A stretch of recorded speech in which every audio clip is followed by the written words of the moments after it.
બારિયા ખુશાલી હરિસુદનભાઈ છે. આજે હું દીકરી વિશે બે શબ્દ કહીશ તો મારી આશા છે કે તમે શાંતિથી સાંભળજો. દીકરી છું તો શું થયું, જીવાશે તો વટથી જ. આમ ન જવાય તેમ ન જવાય, આમ ન કરાય તેમ ન કરાય. દીકરી તો ફક્ત રસોડામાં જ શોભે.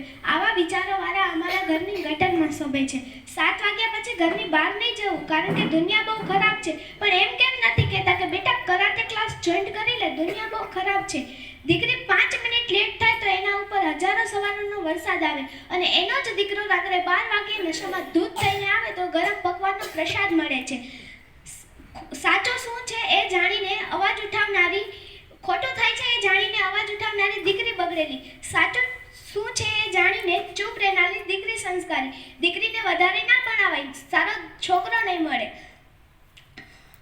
અમને એમ ના કહો કે તમારા સપનાઓને ભૂલી જાઓ. જે સપનાઓ માટે અમે અમારી રાતોની ઊંઘો બરબાદ કરી છે, તે જ રાતોમાં તમે અમારા ફેમિલીની કાન બંભરામણી કરી છે. એક વાત યાદ રાખજો, જોયેલા સપના પણ પૂરા થશે, આકાશમાં ઊંચી ઉડાન પણ ભરાશે. દીકરી છું તો શું થયું, જીવાશે તો વટથી જ. બારિયા ખુશાલી હરિસુદનભાઈ છે. આજે હું રાણી દુર્ગાવતી બની છું. મારો જન્મ 5 સપ્ટેમ્બર 1524ના રોજ મહોબામાં થયો હતો. હું કાલિંજરના રાજા કીર્તિસિંહ ચંદેલની પુત્રી હતી. મારો જન્મ દુર્ગા અષ્ટમીના દિવસે થયો હોવાથી મારું નામ દુર્ગાવતી રાખવામાં આવ્યું. મારા લગ્ન ગઢમંડલાના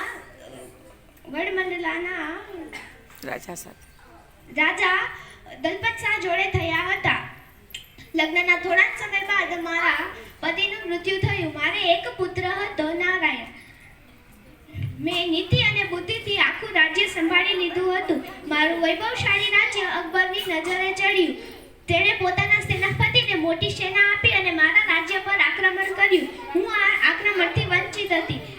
તેની સેના સામે મારી સેના બહુ ઓછી હતી, છતાં પણ મેં અને મારા પુત્રએ સામનો કર્યો.